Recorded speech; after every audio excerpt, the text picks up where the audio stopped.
Hey everybody, and welcome into Clearing the Benches. Well, yesterday we took a look at the Western Conference if the playoffs were to start today, and today we're going to take a look at the Eastern Conference. There's a lot of teams that are bunched up in this group, and I'm going to say there's going to be more fluctuation in the seedings leading into the playoffs than there is in the West. I think the East, there's really 10 teams trying to make a push. It seems like the 8 teams in the West are more locked in. It's just a matter of where they're going to be seeded. Whereas the East, it looks like we've got 2 additional teams that are trying to make their way in that could complicate things. But before we get to that, let's give a shout out to our good friends over at SunshineGirlsAZ.com. They've got fun shirts, hockey shirts, shirts for guys, for gals, for kids. They've got hoodies. So go on over and give SunshineGirlsAZ.com a look. And when you punch in CTB10 in the code, you will receive 10% off your purchase. Also, while you're at it, go ahead and hit the subscribe button right now, and every single day I will be bringing you a new hockey video.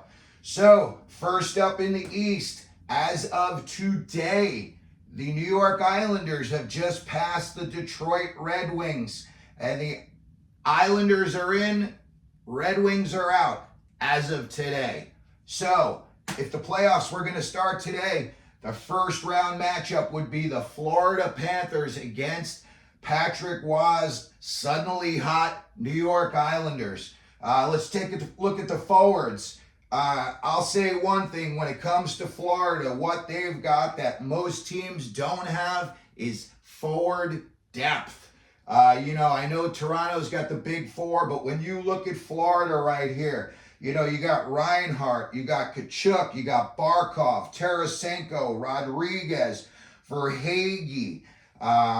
That is a pretty stout bunch right there, and then, you look on the other side of things, and when you take a look at the Islanders, their scoring, it's a little bit more bunched together, but it's really not a high ceiling like Florida's got. The Islanders, Barzell's get 68 points, but surprisingly, Noah Dobson, a defenseman, is second on the Islanders in scoring with 64 points. Bo Horvat's coming in with 54 points. Brock Nelson's got 29 goals for the Islanders. That guy is a horse. But as far as if I had to pick one of these two, I would definitely go with Florida and all the punch and depth that they've got up front. Looking at the back end of things, like we said, Noah Dobson, second on the Islanders in scoring. The kid is having just a really good year. But you look at the rest of their defense core, you're looking at Romanov, you're looking at Pulak, you're looking at Pelech. Not a lot of household names there. When you're looking at Florida, you've got Gus Forsling on D, a plus 47 this year. Aaron Ekblad, I'll tell you what, I wasn't initially sold on this kid his first couple of years, but he's convinced me he's the real deal now. Also, coming in at a plus 26. So, if I was going to go and rate Florida versus the Islanders D, gotta give it to Florida. Last up, you've got the goaltenders. Bobrovsky against Sorokin. Sorokin's a good goalie. He really is. I know the Islanders had some rough waters this year. They were up and down. Sorokin's numbers weren't the greatest. But again, you only need a guy to get hot for 6 weeks and make a deep run in the playoffs. But the way Bobrovsky is playing this year, and the way Florida's playing, and the way their D is playing in front of Bobrovsky, I'd be a fool if I didn't give them the check. So, in a 3-0 shutout, if the Florida Panthers were playing the Islanders in the first round, we're giving it to the Panthers. Next up, and it looks like these two are going to be playing each other pretty much regardless of what happens the rest of the season. The Boston Bruins, who've currently got 91 points, would be playing the Toronto Maple Leafs, who are coming in at 82 points this time of the season. Both have about 19 games left. But as far as the standings go, it looks like these two for sure are locked in for a first-round matchup. And the way things have gone lately, they know it. There's been Brawlsville. They've got some bad blood going on between those two teams. And that's going to be a great watch in the first round. Let's look at some of the forwards. You know, you look at Boston. Of course, they've got Pasta, big year, coming in with 93 points. But then it drops down to Marchand next at 58 points. That's considerable drop-off. You know, you look at their other forwards, not a lot of household names. I know they just bought in Pat Maroon, and believe me, you're going to be hearing his name a lot in the playoffs. But when I look at the other guy, Pavel Zacha, Charlie Coyle, Louis DeBrusque, I'm not getting all that excited about that forward group. And then when you go over to, you know, Toronto, come on, the big four, it's just amazing. You got Marner, Matthews, Tavares, Nylander. So to me, is despite, you know, Pasta's punch and Marchand being a good player, I'm giving that to Toronto all day long. Now, conversely, on the back end, when I look at what Boston's got going on in the back end, and we'll look at what Toronto's going on the back end. And if you think about it, you know, Boston's been playing really well again, structured. Their two goaltenders have had good years this year. It looks like, you know, Swayman and Ullmark are going to be the guys that are obviously going to be taking them into the playoffs. We'll see if both of them are on the team again next year. But for this year, when I look at them, I think, you know, they've got good D in front of them, and that is really helping out their numbers a lot. And to me, it's more that they're playing a structured D than they are playing with superstars, because Kevin Shattenkirk, Lindholm. Now, Lindholm's coming in at a +20. Charlie McAvoy's coming in at a +7.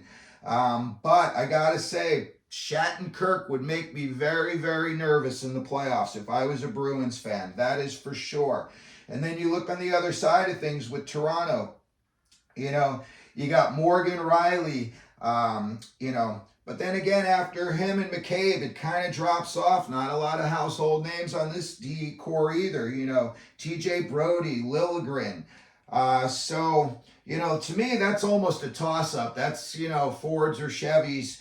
But again, you know, I'm going to say just because of, I like guys like McAvoy. I think when the playoffs come, his style of game is really going to come to the forefront. It's a close one on the D, but in this situation, I would take the Bruins D. Now, here we go. It's a coin toss now, and it's down to the goalies. And I got to tell you, just off the eye test, you got to go with the Bruins. You know, I look at what they've got going on up in Toronto, and again, you know, they're playing well right now. They're starting to get it together a little bit. But when I look at, like, can they really hold it down all through the playoffs? And again, you're going in there with Wall, Samsonov, Jones. That doesn't move the needle for me as much as when you see Swayman and Ullmark. So in this one here, I think this series is going to come down to the goaltending, and we're going to say the Boston Bruins are going to advance. Next up, New York Rangers versus the Tampa Bay Lightning. I'll tell you, Tampa Bay has kind of been quiet and on the outskirts all year long. You know, guys like Vasilevsky haven't had career years. Their numbers have been down a little bit. But still, you got to look and you think to yourself, you know, look at the firepower up front. Kucherov, Points, Cirelli, Stamkos. That's a lot to deal with. Hagel, that is a lot to deal with.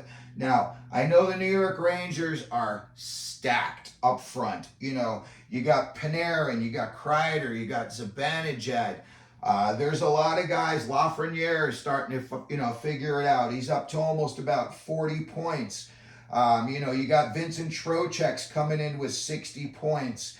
That is a pretty stacked group up there. And if I had to pick just one group of offenses versus the other, just because bigger names, I know Kucherov is having a career year, and I know that, you know, Point and those guys, but I just feel like the Rangers have just a little more continuity up front than Tampa does. Maybe I'm crazy. If you think I am, don't be afraid to tell me down in the comments. All righty, next up, let's take a look at the D.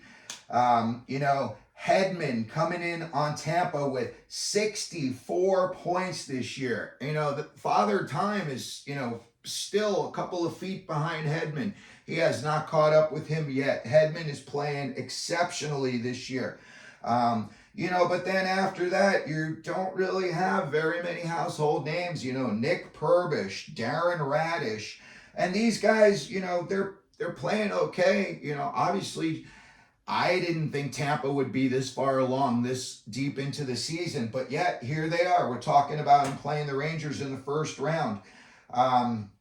You know, the Rangers on their back end, I look at what they've got cooking back there. You know, you got Fox, you got Trouba, you got Miller, you got Ryan Lindgren. They've got a lot of experience, and that group has been playing together for a minute. You got Braden Schneider back there.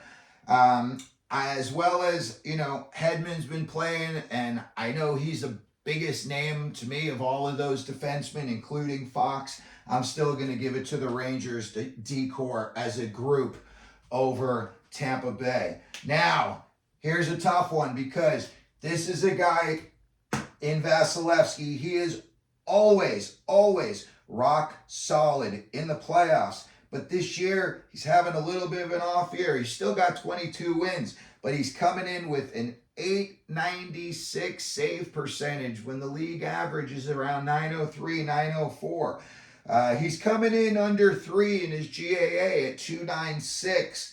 And again, Vasilevsky's a guy, he's definitely got a switch on his back. And you know John Cooper's shining that thing up and getting ready to flick it as soon as April 21st comes along.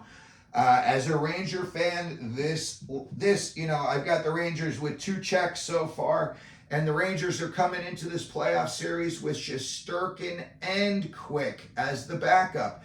You know, getting right to that, you know, Tampa scares me as a Ranger fan. The Rangers, somehow they always find a way to make things go sideways just when you think everything's going perfect. And unfortunately, Vasilevsky has beaten them in the playoffs before. The Rangers were very close on a Stanley Cup run, and in a 7th game way back in the day, Vasilevsky shut out the Rangers in a Game 7.